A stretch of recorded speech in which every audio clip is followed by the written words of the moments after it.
They call me Brother Thomas, though my baptismal name has long since faded from my memory, replaced by the grim moniker given to me by the few others who share my burden, the Custodian of the Silent Sanctorum. It is a title bestowed not through ordination or scholarly achievement, but through survival, a testament to endurance in the face of unspeakable horrors, a testament to a soul that has stared into the abyss and, against all odds, has managed to pull back, albeit scarred. I work beneath the Vatican, in the forgotten layers of stone and history, a subterranean labyrinth where the light of day has not touched for centuries, and where the air hangs thick with the dust of ages and something far more ancient, something profoundly malevolent. My task, should you dare to ask, is to clean the confession booths, not the ones you might imagine, the polished wood and soft velvet in the bustling chapels above, where priests hear the mundane anxieties and venial sins of the faithful, where the faint scent of lilies and old parchment lends an air of sanctity, but those deep below, where the faith of man and the malice of something else meet in absolute, suffocating darkness. Here, the confessions are not of petty jealousies or forgotten prayers, but of deeds that curdle the blood, of pacts whispered in the dead of night, of souls irrevocably tainted by contact with true evil. My shift begins at 3 in the morning, precisely when the veil between what is sacred and what is profane thins to a mere whisper, when the waking world exhales its last breath of light and the world unseen begins to stir, when the creatures of shadow gain their greatest power. And there are 4 strict rules I must never, under any circumstance, break, for to do so is to invite damnation not just upon myself, but potentially upon the very foundations of the holy see, upon the fragile shield that protects humanity from the ravenous darkness that perpetually gnaws at the edges of our reality. The weight of this responsibility is a constant, crushing presence, heavier than any stone, colder than any crypt. My journey starts long before I even reach the first booth, a descent that feels less like a path and more like an unraveling into the very fabric of despair, a gradual peeling back of the layers of sanity and light. I descend through a labyrinth of unmarked passages, each turn indistinguishable from the last, down winding staircases worn smooth by the passage of untold, often unseen feet. Each step echoes in a way that suggests a greater void than stone should allow, a cavernous space that swallows sound and light alike, creating an unnerving sense of infinite, terrifying emptiness. The air grows steadily colder with each descending level, heavy with a damp chill that seems to cling to the very marrow of my bones, seeping into my joints, stiffening my muscles. A coldness that is not merely atmospheric but seems to emanate from the very spiritual void of the place. The smell shifts dramatically from the faint, sweet scent of old incense and stale candle wax found in the upper catacombs, a lingering perfume of human piety, to something metallic and earthy, reminiscent of freshly turned graves and stale blood, a stench that speaks of ancient sacrifices and forgotten horrors, of violence and despair etched into the very stones. It is the odor of spiritual decay, of corruption so profound it has become tangible. My lamp, a heavy brass lantern fueled by consecrated oil, its wick meticulously trimmed, is my sole companion, my only source of illumination in this perpetual night.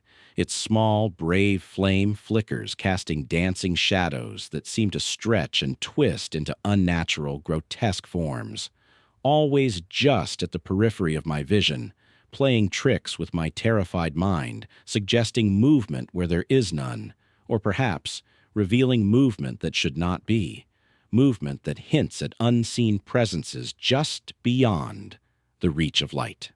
I carry a satchel containing my instruments, humble yet sacred, each one a weapon in this spiritual war.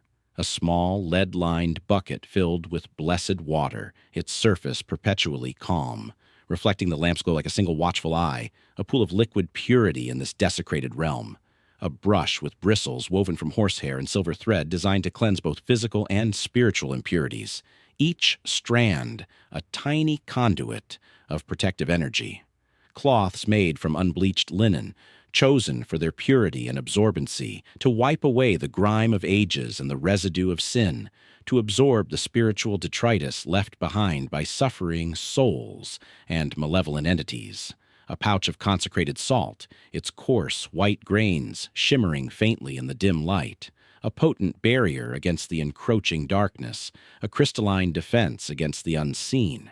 And, most importantly, a small, worn rosary, its wooden beads smoothed by generations of fervent prayer, passed down through custodians for centuries, each bead a testament to enduring faith, to the countless souls who have sought solace and protection through its touch. I keep it clutched in my left hand, the hand closest to my heart, a constant, tangible link to the divine, its weight a comforting presence against the cold, clammy stone. It is my only comfort, and sometimes I fear my only shield against the abyssal terrors that lie in wait, patiently, eternally. My primary responsibility lies within what we refer to as the penitential chambers, a series of interconnected cells, branching off a central, circular hallway, deep beneath the earliest foundations of the basilica, in a section of the underworld that predates even the Roman Empire, built upon older, darker altars. This is not a place for architectural marvels or artistic embellishments. It is a utilitarian prison for spiritual corruption, a stark, unyielding testament to necessity. These are not confessionals in the typical sense, where gentle absolution cleanses the soul of human frailty, where a priest offers solace and forgiveness. They are less about absolution and more about containment, about sealing away the spiritual contagion that festered here for millennia, about binding the energies of profound evil and human depravity. Built into the very fabric of the ancient walls, carved from rough-hewn stone that whispers of bygone eras and forgotten builders, each booth is a stark, almost brutal affair, a testament to the harsh realities of spiritual warfare. A heavy oak door, perpetually ajar, beckons into a small claustrophobic compartment for the confessor, a space so confined it feels less like a sanctuary and more like a sarcophagus, a place where one is meant to be alone with one's God, or perhaps with one's demons. Across a screen, crafted from dense, dark wood and interwoven with intricate, almost organic-looking metal latticework that seems to writhe and coil in the dim light, like tangled vines or frozen serpents, is an even smaller, darker space meant for the penitent. These are the places where secrets, truly terrible secrets, have been whispered into the ether for millennia. Secrets of heresy, blasphemy, unspeakable acts, and pacts made in shadow, the very air thick with the residue of agony and despair, of whispered bargains and desperate pleas. And it is my job to clean them, to perform a spiritual sanitation that is as thankless as it is vital, to attempt to scour away the invisible grime of millennia of concentrated sin and malevolence, a task both physically grueling and spiritually draining. The cleaning process itself is not merely a chore. It is a ritual, precise and unchanging, honed over centuries of custodian lore, a silent, desperate prayer made manifest through action. I enter the confessor's side first, my lantern held high, its brass reflecting the dim light against the cold, unyielding stone, the gleam a temporary, fragile defiance against the consuming darkness.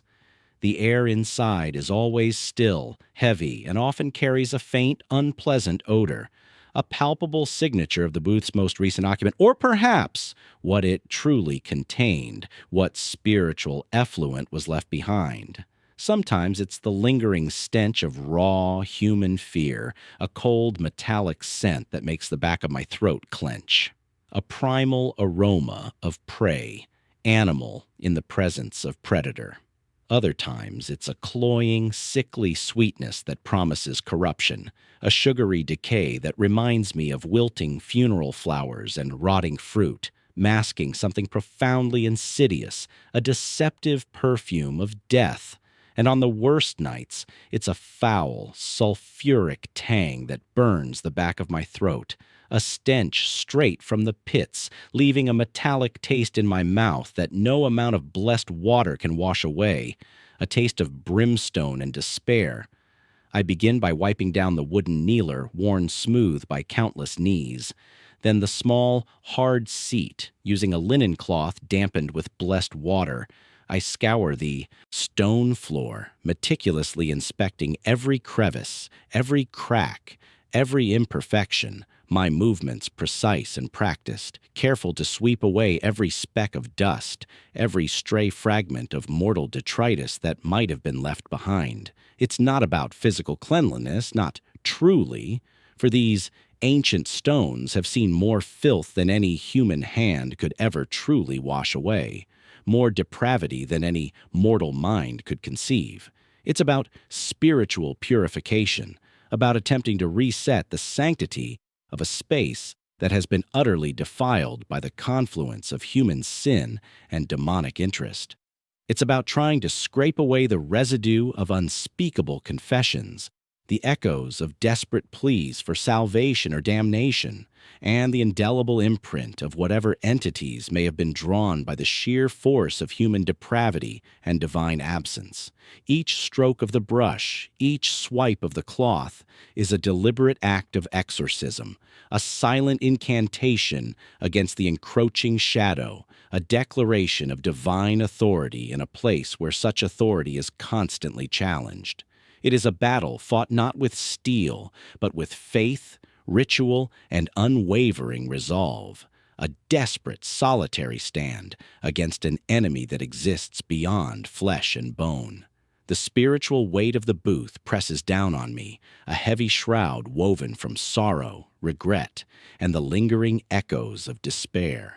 I feel the invisible tendrils of past torments attempt to twine around my mind, whispering ancient grievances, tempting me to despair, to question the very purpose of my unending toil. But I resist, holding fast to the sacred routine, allowing the repetitive cleansing motions to become a meditative shield against the mental assault.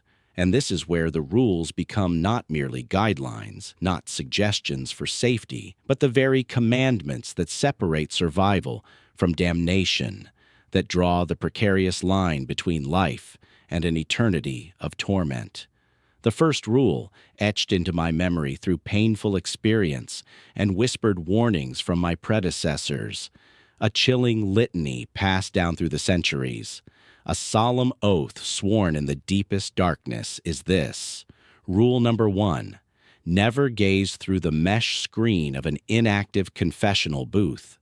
The word inactive is crucial, paramount to understanding the nature of the barrier, the subtle but vital distinction between holy ground and a portal to the abyss. If a priest is present, actively hearing confession, the screen offers a barrier, a sacramentally charged divide, a sacred firewall against the intrusion of dark forces. The presence of a consecrated soul, engaged in the holy act of absolution, transforms the space into a sanctuary, a temporary haven where the divine presence pushes back the shadows. But when the booth is empty, dormant, lying fallow in the oppressive silence of the subterranean chambers, that screen is no longer a barrier. It is no longer a protective shield. It is a window to something that waits on the other side, patiently, eternally, with a malevolence that chills the soul, a watchful, hungry void.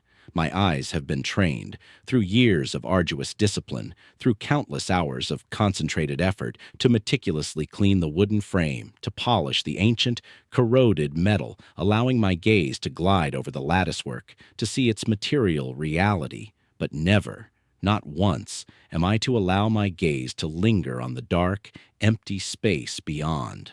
Not even for a fraction of a second, not a fleeting glance, not an inadvertent slip of focus, not a stray thought. The temptation is always there, a subtle, gnawing curiosity, a whisper in the subconscious that promises forbidden knowledge, a glimpse into the abyssal unknown, a dangerous lure to the inquisitive human spirit. I once saw a new custodian, a young man named Brother Alaric, barely out of novitiate, full of misplaced courage and dangerous skepticism, his heart still too open, his faith perhaps too untested. He scoffed at the rules, called them old wives' tales, superstitious mumblings of fearful old men, anachronistic relics of a less enlightened age. On his third night, curiosity, that most human and damning of flaws, got the better of him, the insidious temptation proving too strong for his youthful arrogance. I heard his choked gasp from the next booth over, a sound abruptly cut short, filled with an agony that transcended mere physical pain, a sound that spoke of pure, unadulterated spiritual violation. When I found him, his body was slumped against the confessor's seat, his eyes wide, staring, fixed on the screen, but they were no longer his own. They were dark, vacant pools, reflecting only the dim, flickering light of my lantern, yet utterly devoid of any life, any spark of a soul, as if the very light of creation had been extinguished within them. His face was contorted in an expression of pure, unadulterated terror, a silent scream frozen on his lips, a testament to unimaginable horror, to the absolute, soul-shattering revelation of what lies beyond. His soul, I knew with a dreadful certainty, had been seen and taken, devoured by whatever entity lurked just beyond the threshold of perception. And the image that had done it, the unspeakable thing that had snatched away his very essence, was burned into the back of his mind, the final, eternal horror he would ever perceive, an image that would forever bind his consciousness to a realm of unending torment. I never saw what he saw, and I never will, for that is the price of sanity, the cost of survival, the sacred pact I have made with myself and with God. I learned my lesson then, a lesson paid for with another man's eternal damnation, a chilling reminder of the fragility of the human spirit in the face of true evil, of the terrifying power that exists just beyond the flimsy veil of reality. The memory of Alaric's vacant eyes, the silent scream, serves as a perpetual sentinel against my own curiosity, a constant, vivid warning against the seductive allure of forbidden sights. I carry his silent scream with me, a constant whisper in the back of my mind, a burden of memory that fuels my resolve. As I continue my grim, solitary work, moving from one desolate booth to the next, the faint, comforting sounds of the Vatican above are utterly absent, cut off by layers of rock, history, and profound spiritual darkness.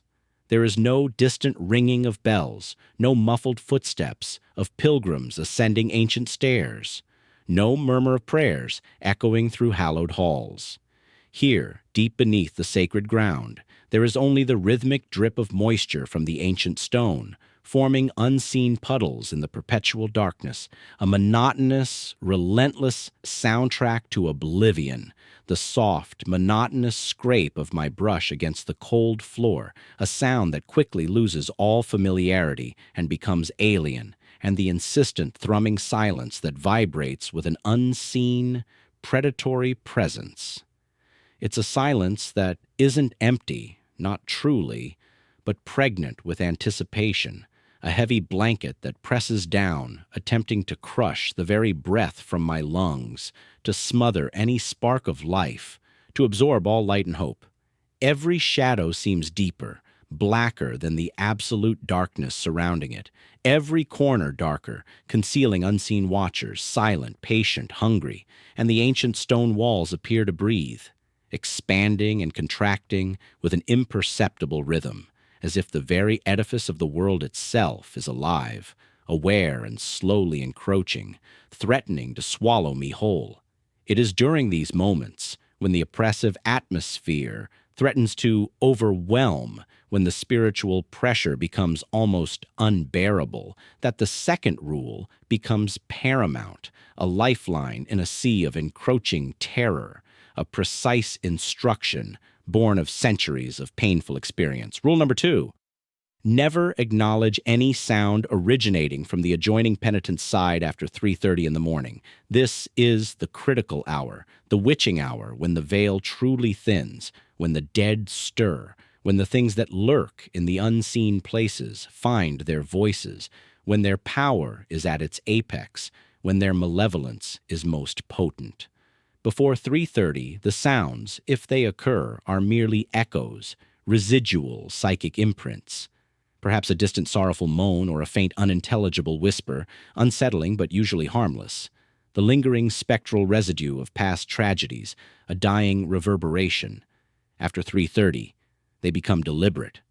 They become lures, exquisitely crafted to exploit human compassion, curiosity, or fear, cunning traps designed to ensnare the unwary soul. I've heard them all, a chilling repertoire designed to tear at the fabric of one's being. Soft, almost desperate whimpers, like a child lost in the dark, calling for a mother who will never answer. Each sound a finely honed arrow aimed at the heart. Low, guttural growls that vibrate through the very stone beneath my feet, resonating deep within my chest, a primal threat that warns of imminent danger, a sound that speaks of ancient, boundless hunger, and worst of all, the mimicry. Voices that sound eerily familiar, perfectly replicated to pierce through the armor of my resolve, designed to exploit the deepest bonds of human affection and memory. The strained sigh of my deceased mother, her voice filled with a yearning for comfort, for a final embrace, a plea that threatens to shatter my stoicism. The deep, resonant tones of Father Michael, my first mentor in this cursed work, reciting a passage from the Psalms, but with a subtly twisted cadence that suggests mockery rather than solace, a perversion of the sacred, a venomous parody. The shrill, agonizing scream of Brother Alaric from that night, repeating over and over, pleading for help, for release, a ghost trapped in an eternal loop of terror, a sound that scrapes at the edges of my sanity. They know. They know what will tear at the fabric of your composure, what will make you turn, what will make you speak, what will make you respond, to offer a word of comfort, a sign of recognition, to acknowledge their existence in this forbidden space, and to respond, to acknowledge them in any way, even with a sharp intake of breath, a sudden flinch, or a whispered prayer directed at the sound, is to open a door. It is to grant them permission, an invitation into your sanctuary, a breach in the carefully constructed defenses, a fatal flaw in the spiritual barricade. The protocol states that if a sound persists, if it grows too loud to ignore, if its insidious nature threatens to shatter your resolve, I am to immediately seal the confessor's side door, sprinkle holy water across its threshold as a final act of containment, and move to the next booth, even if the current one remains unfinished, its purification incomplete. To linger, to engage, is to invite them into your sanctuary, your very being, and once they are in, they do not leave willingly. They twist, they corrupt, they possess, leaving behind a husk of what once was, a vacant shell filled with malevolence, an empty vessel for their dark intentions. I have seen the lingering shadows in the corners of these booths, felt the freezing drafts of air that have no source, and tasted the metallic tang of fear in my own mouth, all because a predecessor, a poor, tormented soul, faltered for a second too long and responded to a phantom sob, a spectral plea for mercy. The silence that follows such an encounter is never truly empty, but hums with a residual energy, a victorious vibration that chills me to the bone, a palpable sense of triumph from the unseen foe. The weight of their unseen gaze, their silent assessment, becomes an almost physical pressure. The cleaning continues, a slow, methodical march through the penitent chamber, a descent into a spiritual battleground, a relentless war of attrition against an unseen enemy. Each booth is a fresh crucible of dread, a contained ecosystem of ancient fear and lingering malice, a sealed environment where spiritual corruption thrives. I spend a considerable amount of time meticulously cleaning the brass fittings on the doors, rubbing away the patina of ages, the green-black oxidation that speaks of forgotten time, of countless hands and countless terrors, ensuring the hinges are silent, free from any creak or groan that might disrupt the delicate balance of the silence, that might invite an unwanted response. The wood itself, ancient and dark, often feels unnervingly slick beneath my gloved fingers, despite its age and apparent dryness, as if coated with an invisible film of cold sweat or spectral ectoplasm, a viscous residue of unseen horrors. I use the blessed water and my unbleached linen cloths, scrubbing until the surface gleams with a dull, unnatural shine, a deceptive sheen that hides the true, deep-seated corruption beneath, a temporary illusion of purity. The air in some booths feels noticeably heavier, as if an invisible weight presses down, pushing against my chest, making each breath a conscious effort, each inhalation a struggle against spiritual suffocation. In others, a peculiar warmth seems to radiate from the stone, a warmth that feels far from comforting, more like the heat of a lingering fever, a sign of something intensely energetic, something burning with an unholy fire, a concentrated pocket of malevolent power. These are the booths that demand extra care, extra diligence, extra prayer, for they are the most actively defiled, the most potent sources of malevolent energy, the places where the veil between worlds is thinnest, where the entities are closest to manifestation. It's not just about removing the visible grime, the dust of centuries, but about attempting to scrub away the invisible stains of sin and the supernatural, the spiritual residue that clings to every atom of the stone and wood, infusing it with corrupting influence. The task is unending, Sisyphean in its futility, yet utterly vital. For without this constant cleansing, this ritualistic purification, the darkness would undoubtedly consume all, breaching these ancient walls and spilling forth into the world above, defiling everything it touched. Each stroke of the brush is a prayer, each wipe of the cloth an act of defiance against the encroaching shadow, a silent declaration of resistance against the omnipresent evil. My hands, calloused and worn, move with a purpose born of endless repetition, a sacred dance against the darkness. Every muscle in my body aches, a dull, persistent throb that speaks of physical exhaustion, but my will remains unbroken, my focus absolute. I concentrate on the mundane, the tactile sensations of the rough stone, the smooth wood, the cold metal, allowing these physical realities to anchor me against the encroaching psychological and spiritual assault. After each booth is meticulously cleaned, after every surface has been purified to the best of my limited human ability, after the invisible stains have been, however temporarily, pushed back, there comes the third, absolutely critical step. Rule number 3. Always leave a fresh pinch of consecrated salt at the base of the confessor's side, at the foot of the screen, before you leave each booth. This is not merely a symbolic gesture. It is a vital act of spiritual engineering, a physical anchor for the sacred energies. The consecrated salt acts as a potent barrier, a shimmering line of demarcation that the things on the other side find difficult, if not impossible, to cross. It's a small mound, no larger than a thimbleful, carefully placed, but its protective properties are immense, a potent ward against the unseen, a crystalline barrier against spiritual penetration.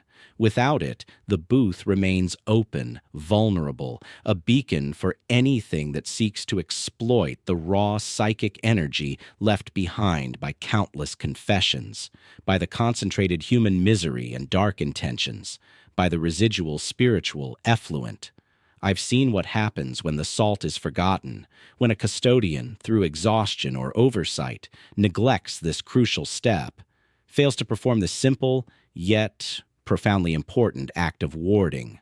A small, almost imperceptible discoloration first appears on the wooden screen, like a faint bruise appearing from the inside, a deepening of the grain, a subtle shift in color that suggests internal decay, a slow, insidious corruption. Then, a chilling drop in temperature within the booth, falling by several degrees in an instant, making the air visible with each exhaled breath, turning vapor into ghostly plumes, a coldness that penetrates deep into the bone. Finally, a low hum begins, a resonant vibration that seems to come from deep within the earth itself, growing in intensity until the very stones of the booth tremble. A deep, unsettling thrum that resonates in the teeth and bones, a palpable pressure against the eardrums. This hum is not merely sound, it is pressure, a crushing weight against the senses, a pure manifestation of malevolent, energy-seeking egress, seeking a way out of its confinement, a spiritual groan of impatience and hunger. It is an attempt to breach the fabric of reality, to tear open the gateway. And if the salt is not replaced, if the barrier is not reestablished, if the protective ward is not renewed, the hum will eventually reach a crescendo, a terrifying shriek that threatens to shatter sanity, and the screen will give way. I don't know what truly emerges when that happens, for no one who has witnessed it has ever returned to tell the tale. No soul has ever come back to describe the form of that ultimate horror. The custodians who have made this mistake have never returned from those depths, only their screams echoing briefly through the subterranean passages before being abruptly, terrifyingly silenced, leaving behind only the cold, impenetrable stone, a silent, grim testament to their folly. So, I am meticulous. I carefully open my pouch, extract a small amount of the coarse, white grains, their crystalline structure seeming to hold the light, to emanate a faint inner glow, and place it precisely at the very center of the screen's base, right where the confessor would typically kneel, where the divide between priest and penitent is clearest, where the spiritual battle is most intense. As I do so, I murmur a brief prayer, a silent plea for protection, for containment, for another night's safe passage, for the continuation of the fragile balance between light and shadow. Each grain of salt feels like a tiny soldier, standing guard against an unimaginable enemy, a small but vital bulwark against the encroaching abyss. The responsibility of this simple act is immense, a silent weight in my hand. The silence of the underground is punctuated only by the rhythmic beat of my own heart, a drum against the overwhelming void, a frantic counterpoint to the terrifying stillness. With each booth I clean, with each step further into the ancient darkness, the air around me seems to grow heavier, the shadows deeper, as if the very essence of the place is trying to absorb me, to make me part of its eternal gloom, to draw me into its cold, silent embrace. My senses are heightened, every nerve ending on edge, straining against the oppressive silence, listening for the slightest anomaly, for any sound that deviates from the expected, from the monotonous drip and scrape. I learn to distinguish between the various types of silence, for they are not all the same.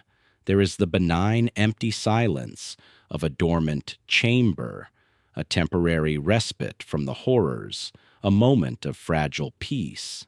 Then there is the waiting silence, pregnant with unseen eyes, a silent assessment from hidden observers, a palpable sense of being watched from the oppressive gloom. And finally, the predatory silence, the kind that precedes a strike, the absolute stillness before the pounce of an unseen beast, a silence that hums with malevolent anticipation. I am constantly aware of the time, checking the simple, robust timepiece on my wrist, a relic from the early 20th century, its hands glowing faintly in the dim light, a stark reminder of the world above and the relentless march of moments, a fragile link to a reality that feels impossibly distant.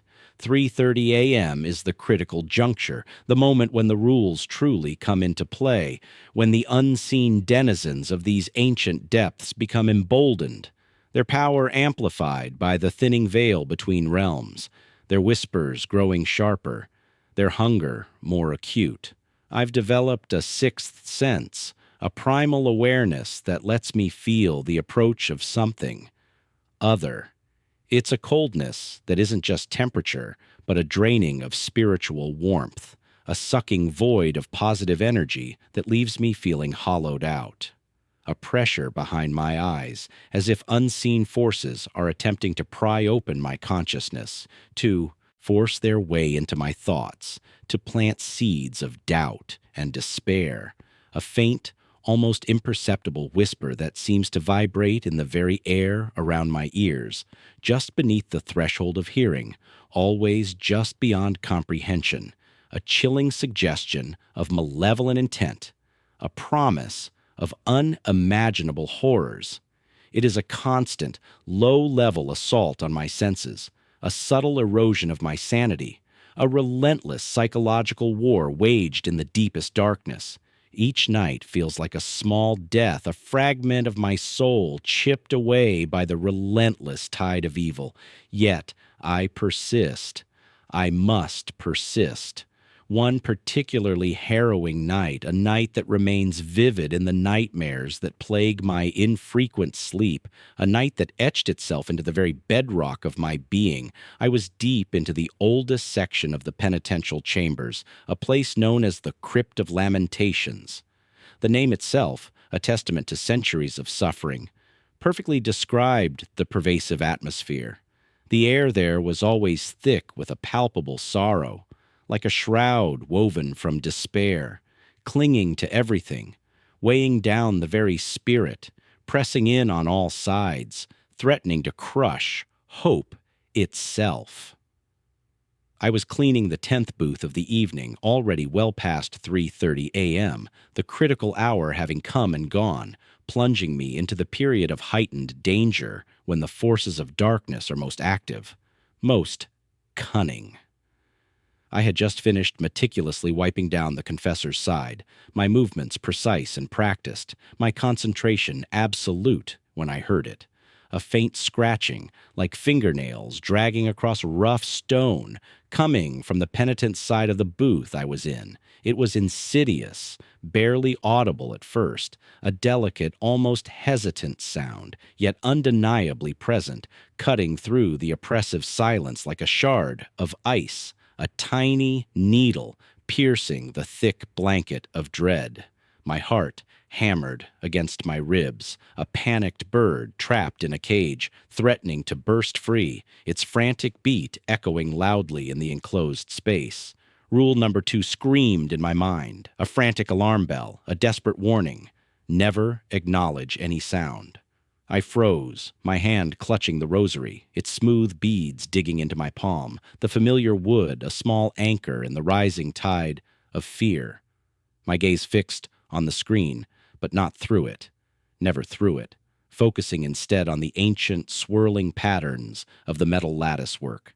The scratching intensified, shifting from a subtle drag to a rhythmic tap, tap, tap, slow and deliberate, each beat resonating with an unnerving precision, a deliberate, calculated rhythm. It felt like a communication, an insistent demand for attention, a deliberate attempt to draw me in, to break my resolve, to force me into interaction. Then a low guttural moan, a sound of profound suffering emerged from the dark, unseen space beyond the screen. It was a sound that spoke of endless torment, of a pain too deep for words, yet too powerful to be contained, a sound of absolute, unmitigated despair. It was followed by a whisper, almost directly into my ear, though no mouth was visible, no presence could be seen, a horrifying violation of personal space, a cold breath against my cheek. "Father, forgive me." The voice was hoarse, raspy, as if raw from ceaseless screaming, yet it carried an undeniable cadence of human anguish, a perfect imitation of a soul in torment, perfectly calibrated to elicit the deepest compassion. It was a perfect imitation, designed to elicit sympathy, to break my resolve, to make me forget my sacred duty as a custodian and succumb to the instincts of a compassionate man, a man of God. Every fiber of my being screamed to respond, to offer comfort, to fulfill the duties of a priest, to extend mercy to a suffering soul, to reach out to the perceived agony. But I was not a priest in that moment, not in that booth. I was a custodian. And I knew the trap, the insidious snare laid for the unwary, the cunning deceit of the entities that lurked within these cursed chambers. My fingers tightened around the rosary until the beads dug into my flesh, leaving faint, bloody indentations on my skin, a physical anchor to reality, a small penance for the temptation. I could feel sweat trickling down my spine, cold and clammy, my body rigid with a terrifying blend of fear and forced inaction. A desperate internal struggle. The moaning grew louder, joined by what sounded like faint sobs, desperate, heart-wrenching sounds of despair, each one a hammer blow against my self-control.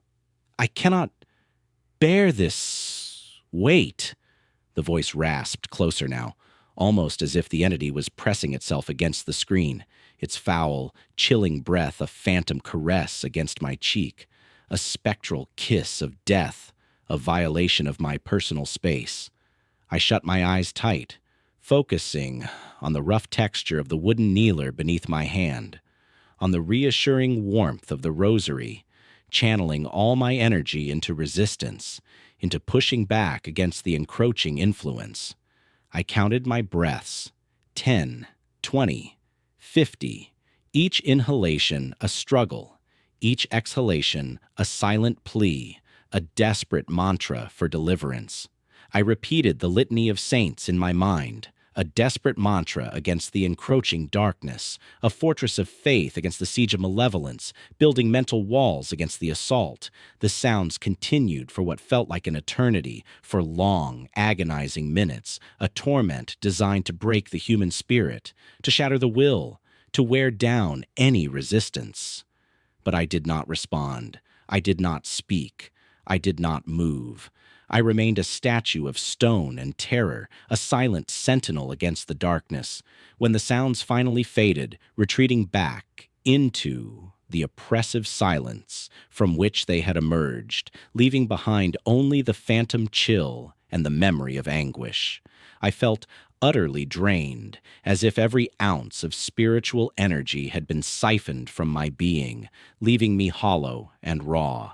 My hands trembled as I finally placed the consecrated salt, mumbled my prayer, my voice barely a whisper, a ragged shadow of its usual strength, and quickly, yet carefully, retreated from that booth, sealing its heavy oak door behind me with a decisive, shuddering thud that echoed like a gunshot in the silent crypt, a sound of finality and desperate escape. The residual chill lingered in the corridor, a testament to the power of what had been confined, or perhaps what had so desperately attempted to break free, leaving a lasting mark on the very air itself. The memory of that night became another brick in the wall of my resolve, another painful lesson learned, another stark reminder of the insidious cunning of the forces I contend with. But the fourth rule, the final rule, is the one that truly strikes terror into the hearts of us custodians, that speaks of a horror beyond the regular patrols of cleansing and containment. It is the rule that signifies a situation beyond mere containment, beyond simple cleaning, beyond human intervention, beyond even the most fervent prayer. Rule number 4. Should you find the rosary beads often hung from the screen as an act of piety or a plea for protection, inexplicably tangled or knotted, abandon the booth immediately. Do not attempt to untangle them. This rule is absolute, without exception, a stark, unyielding decree, a command to flee without hesitation, without a second thought. Rosary beads are left by penitents, sometimes priests, as an act of devotion, a physical manifestation of their faith, or perhaps as a desperate plea for continued spiritual protection within these charged, perilous spaces. Most are simple, straightforward, hanging neatly, a testament to serene prayer, a quiet offering of piety. But occasionally you encounter them twisted, not just casually, but intricately, deliberately knotted into a Gordian tangle that defies rational explanation, a physical impossibility formed by unnatural forces, a perverse mockery of sacred geometry. It is not merely a sign of distress, it is a sign of something far, far worse. It means that something has taken hold, something so powerful, so deeply entrenched within the very spiritual fabric of the booth, that it has twisted a sacred object, a symbol of divine grace, into a mockery of its true purpose, a perversion of its holy intent. It is a signature, a declaration of ownership, a binding ritual of unspeakable blasphemy, a physical representation of profound spiritual conquest, a grotesque banner unfurled by the forces of the abyss. To touch those beads, to attempt to untangle them, to intervene in any way, is to directly interfere with a powerful, malevolent enchantment, a dark ritual made manifest, a pact solidified. It is to place your hand, and by extension your soul, directly into the grasp of whatever malevolent entity has woven that terrifying knot. It is an invitation to possession, to madness, to an eternal suffering that even the deepest confession cannot absolve, for such a defilement transcends mortal sin, reaching into the very core of one's spiritual being. The protocols for such an encounter are grimly brief, reflecting the severity and finality of the situation. Retreat, report, and pray. The booth is then sealed permanently, bricked over, sometimes even filled with consecrated earth, becoming a tomb for whatever unholy presence has claimed it, a dark mausoleum within the sacred ground, a scar upon the Vatican's hidden depths. More often than not, the entire section of the Crypt of Lamentations, or whichever cursed corridor it may be, is isolated, sealed off for generations, left to fester in its own dark silence, a wound upon the very soul of the Vatican, a perpetual reminder of the evils that lie dormant, but never truly vanquished, merely contained at immense cost. The chilling knowledge of such places, such sealed horrors, is a constant weight upon the custodians, a testament to battles lost, to evils too great to overcome. I had never encountered Rule Number 4 in its full, horrifying manifestation, until one night that remains etched into the very core of my being, a scar upon my soul that time will never heal, a wound that refuses to close. I was almost finished with my rounds, the hour approaching 5 a.m., the first faint hint of pre-dawn light perhaps beginning to filter into the world above, chasing away the deepest shadows, though here, deep below, it remained an absolute, suffocating darkness, thick and impenetrable, pressing in on all sides. I was in a section of the penitential chambers rarely visited, even by custodians, a forgotten wing rumored to date back to the time of the early Roman Empire, its stones bearing carvings that predated Christianity itself, ancient symbols hinting at older, darker gods, at malevolent energies long predating human sin. The air here was not merely cold, it was dead, devoid of all warmth, all life, a vacuum of spiritual energy that seemed to drain the very vitality from my body, a palpable chill that seeped into my bones, into my very spirit.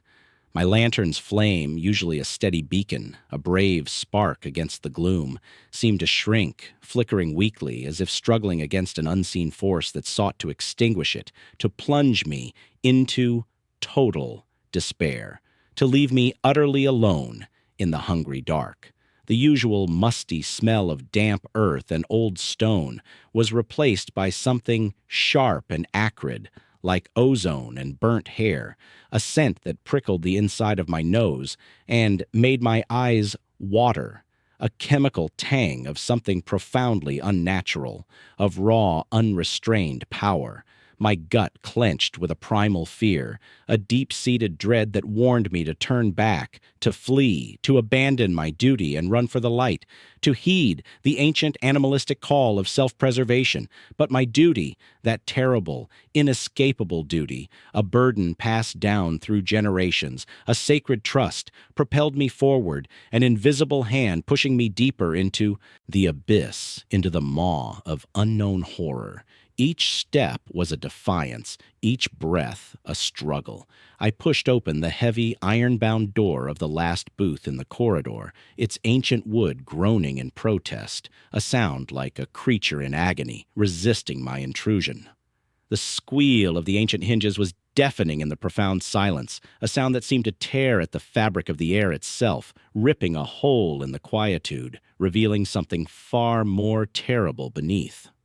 As my lantern light pierced the gloom, cutting through the thick, oppressive darkness, pushing back the shadows, my breath caught in my throat, freezing there, refusing to move, a knot of terror tightening in my chest.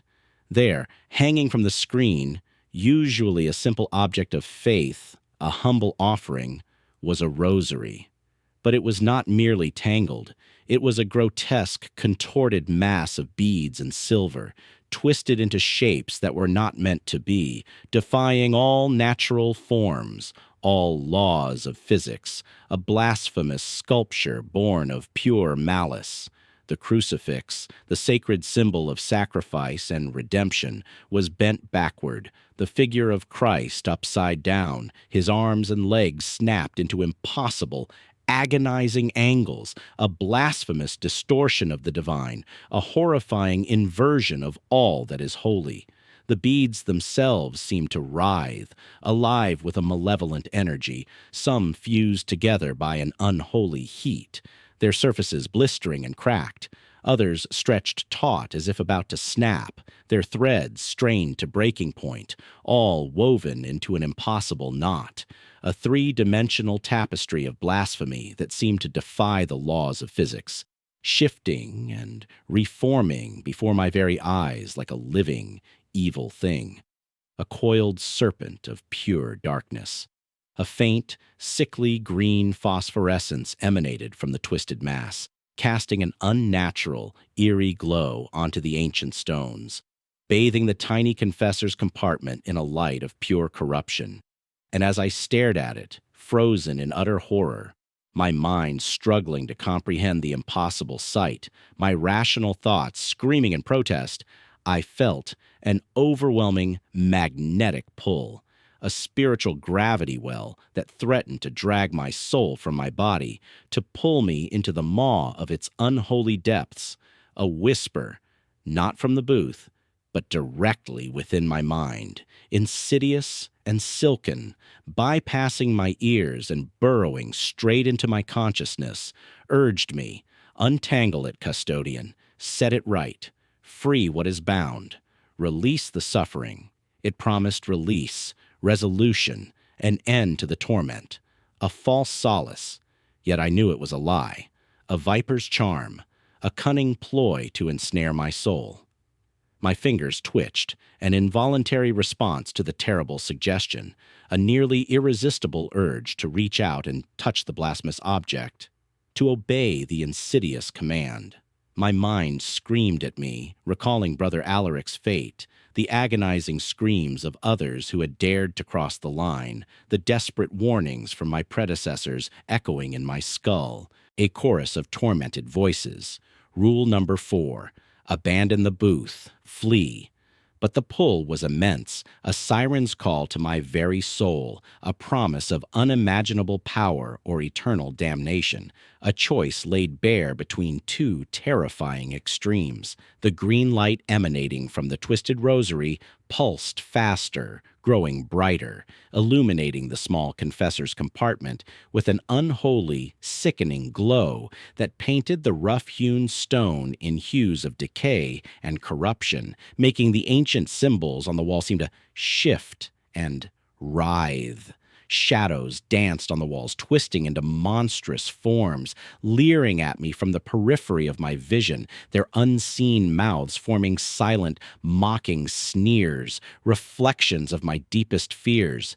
The air grew impossibly cold, then suddenly searingly hot, as if I were standing at the mouth of an inferno, oscillating between extremes of absolute zero and volcanic heat, a torture designed to disorient and break, to shatter my physical and mental equilibrium, a guttural growl not from the penitent's side alone, but from everywhere, At once, from the very stones, from the air itself, vibrated through the stone, through my very bones, threatening to shatter me into a million pieces, to reduce me to dust, to obliterate my very existence.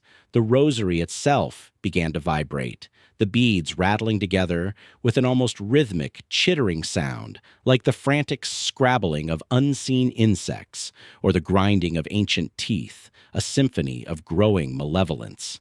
And then a sound I will carry to my grave, a sound that curdles the blood and freezes the heart, a wet, sucking sound, as if something incredibly vast and incredibly foul was attempting to pull itself through a space far too small, a monstrous birthing from another dimension, a violation of reality itself. The mesh screen, that supposedly impenetrable barrier, began to bulge inwards slowly, sickeningly, as if under immense pressure from the other side, a living membrane stretching to its breaking point, its woven metal threads groaning under the strain. The ancient metal latticework groaned, distorting, stretching, threatening to tear apart, to unleash untold horrors, to rip open the portal to pure darkness. I stood paralyzed, caught between the terrifying pull of the rosary and the primal instinct for survival that screamed through every nerve ending. The internal voice grew louder, more insistent, morphing from a silken whisper into a cacophony of whispers, 1,000 voices whispering promises of power, visions of unspeakable knowledge, and threats of unimaginable torment should I resist, should I deny its terrible invitation. My mind reeled, assaulted by images of my greatest fears, my deepest regrets, my hidden shames, all paraded before me by the unseen entity. A psychological torture designed to break my will, to render me pliant, to strip away my last vestiges of resistance. The screen bulged further, the outline of something impossibly large and angular pressing against it, its shape indistinct in the flickering green light, yet undeniably present, undeniably malevolent, a formless terror preparing to manifest, to tear through the thin veil. The stench of ozone and burnt flesh intensified, making me gag, my stomach lurching with revulsion and fear, a wave of nausea washing over me. I could feel tears streaming down my face, mingling with the cold sweat of pure terror, blurring my vision, distorting the already nightmarish scene. My hand, still clutching the rosary, my own rosary, its beads now feeling alien and cold, began to shake uncontrollably, its once comforting weight now a grim reminder of the profound desecration before me, a symbol of my own failing strength. For a moment, a terrifying, drawn-out moment, a moment stretched into an eternity, I thought I was lost, that my will was about to break, that I would reach out and touch the abhorrent knot, that I would succumb to the insidious pull. The darkness of the booth seemed to press in, thick and suffocating, threatening to swallow my sanity whole. I felt the agonizing struggle between the rational, fear-driven instinct to flee and the seductive, almost compassionate urge to intervene, to fix the blasphemy. The air grew colder still, heavy with an electric charge that prickled my skin, making my hair stand on end. The whispers in my mind coalesced, forming a seal, coherent thought, clear as a bell, yet utterly malevolent. Join us, Thomas. Join the eternal dance. Untie the binds and know true power. The offer was tempting, a dark promise of an end to the fear, an end to the endless toil, an end to the crushing burden. It promised understanding, dominion, a release from the limitations of humanity. But in that same moment, as the screen continued to bulge, revealing more of the indistinct, monstrous form pressing against it, an image flashed into my mind. Alaric's vacant, sightless eyes, reflecting only the dim light of my lantern, but utterly devoid of a soul, his frozen scream. The memory was a cold, sharp blade, cutting through the insidious charm, reminding me of the true price of such a bargain. It was the stench, that sickening, overpowering smell of ancient evil, a smell so profound and utterly unholy, something that had never known the touch of grace. that had never seen the light of day, that finally broke the enchantment, the psychological grip it held over me. It filled the tiny confessor's space, driving all other thoughts, all whispers, all images from my mind, replacing them with pure, unadulterated revulsion, a visceral rejection of the unholy.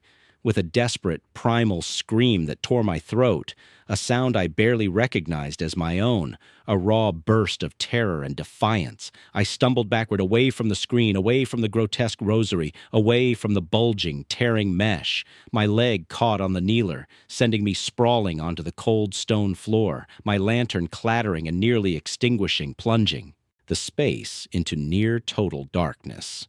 Only the sickly green glow of the twisted rosary remained, a malevolent beacon in the oppressive gloom, pulsating with triumphant malice, a beacon of pure evil. The growl from the booth intensified, transforming into a triumphant roar that shook the very foundations of the chamber, as if my moment of hesitation had been an invitation, a taste of victory for the entity, a near-successful breach, a victory snatched from the jaws of its hunger. The air thrummed with its power, a resonant vibration that seemed to tear at the very fabric of reality. Scrambling, desperately, on my hands and knees, my breath coming in ragged, painful gasps, my heart a frantic drum against my ribs. Threatening to rupture, I crawled toward the heavy oak door. Every muscle in my body screamed in protest, aching from the sheer terror. But the fear of what was behind me was a far more powerful motivator, overriding all pain, all exhaustion, all rational thought. The wet, sucking sound from the screen grew louder, more insistent, accompanied by a sickening, tearing noise, the sound of ancient metal finally giving way, the wood groaning and splintering under the immense unseen pressure, the sound of a barrier failing. I didn't dare look back, didn't risk another glance at the horrifying spectacle, at the abominable thing that was struggling to break through. I just crawled, prayed, and scrabbled for the door, my fingers numb with terror, my nails scraping against the rough stone, desperate for purchase. My hand found the cold iron handle, slick with my own sweat and grime.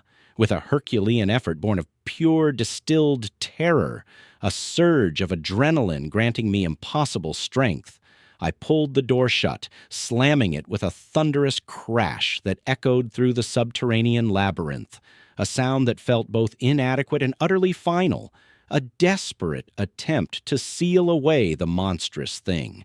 The sound of the entity's roar was muffled, but not silenced. It continued to reverberate through the stone, shaking the entire corridor, a monstrous echo of thwarted hunger, a promise of future attempts, a chilling reminder that its presence remained, caged but not gone. I didn't stop there. I didn't pause to rest, didn't allow myself even a second of respite, not even to collect my scattered thoughts. Legs, still trembling violently, somehow found the strength to carry me, propelled by the relentless surge of adrenaline, by the pure, unadulterated fear that still gripped my soul. I ran. I ran through the dark, winding passages, my lantern swinging wildly, casting chaotic shadows that seemed to twist and chase me, mimicking the horrors from which I fled, turning every corner into a new potential terror.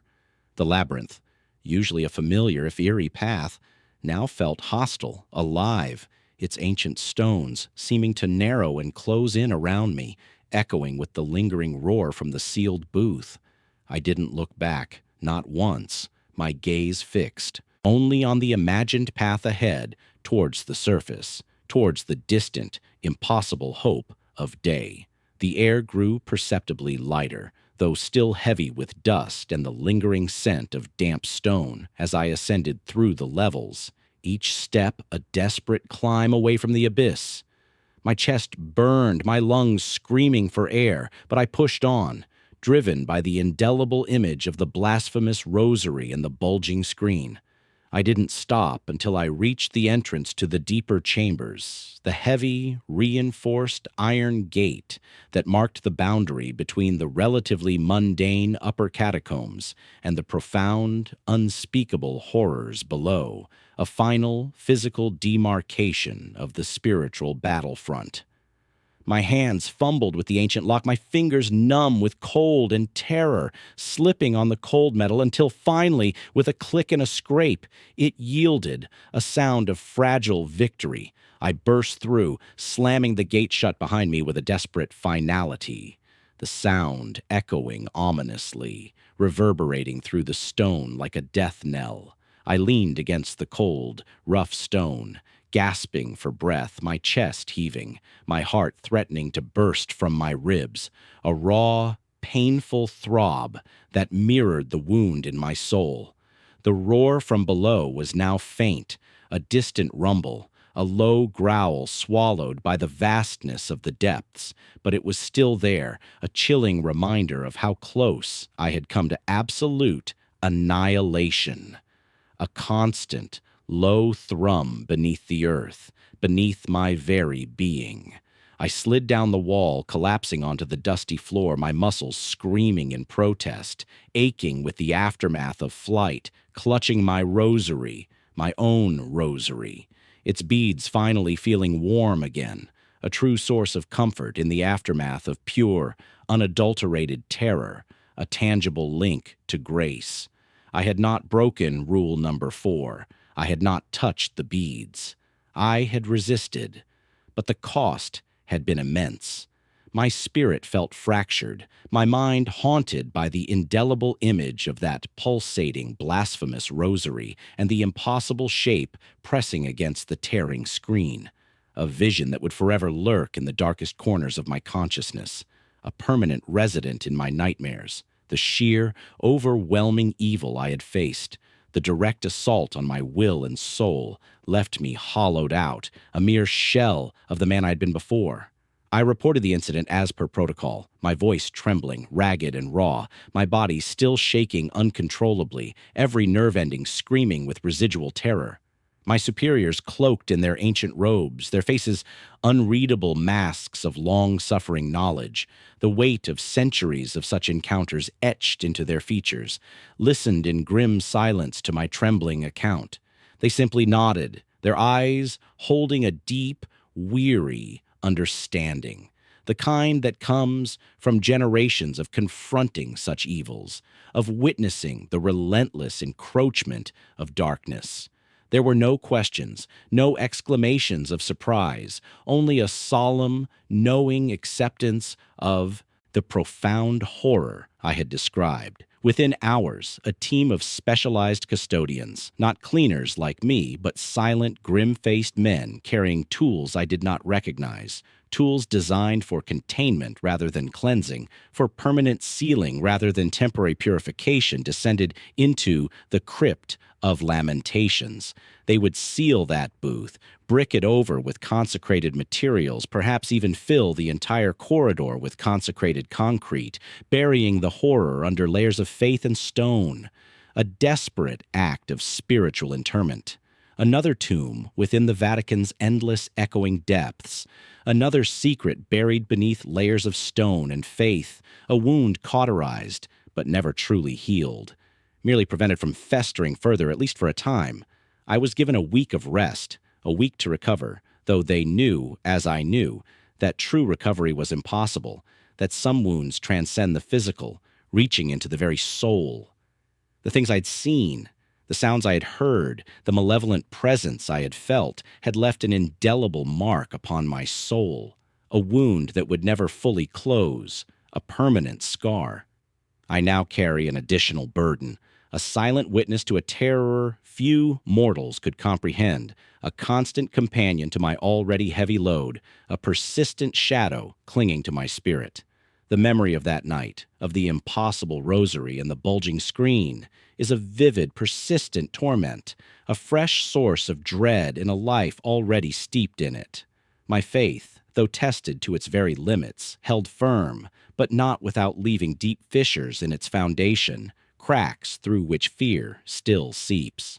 My shifts have resumed, the relentless cycle of cleaning the defiled confessionals continuing, a perpetual dance with damnation, a nightly descent into the pit. Each night I descend into the darkness, armed with my blessed tools and the four strict rules that are my only hope of survival, my only shield against the abyss, fragile as it may be. The air still grows cold, the silence still thick with unseen presences, the shadows still dance at the periphery of my vision, always threatening to solidify into something monstrous, something tangible. But now there is an added layer of dread, a pervasive, chilling apprehension that settles deep within my bones, a constant, nagging fear that one night, when I am deep in the heart of those ancient chambers, my lamp flickering weakly against the overwhelming gloom, its light barely pushing back the encroaching black, I will stumble upon another rosary, twisted and knotted into impossible shapes, pulsating with an unholy light, a dark declaration of triumph, a chilling sign that the abyss has found another foothold. And this time, perhaps the insidious whisper will be too strong, the magnetic pull too great, the temptation to set it right too overwhelming to resist, and I will succumb, becoming another vacant-eyed Alaric, another forgotten casualty in this endless war. Or perhaps the entity will not bother with lures and whispers, but simply tear through the screen, shattering the fragile barriers of stone and faith, and finally claim its due, dragging me screaming into the eternal darkness, into the unholy maw. I am Brother Thomas, custodian of the Silent Sanctorum. I clean the Vatican's confession booths at 3 a.m., and I am forever haunted by the knowledge that some secrets are not meant for mortal ears, and some evils are not meant to be contained, only temporarily suppressed. There is something that waits just beyond the screen, always watching, always listening, always hungry. And I know, with chilling certainty, that one day, my luck or my faith will finally run out. My confession is now complete.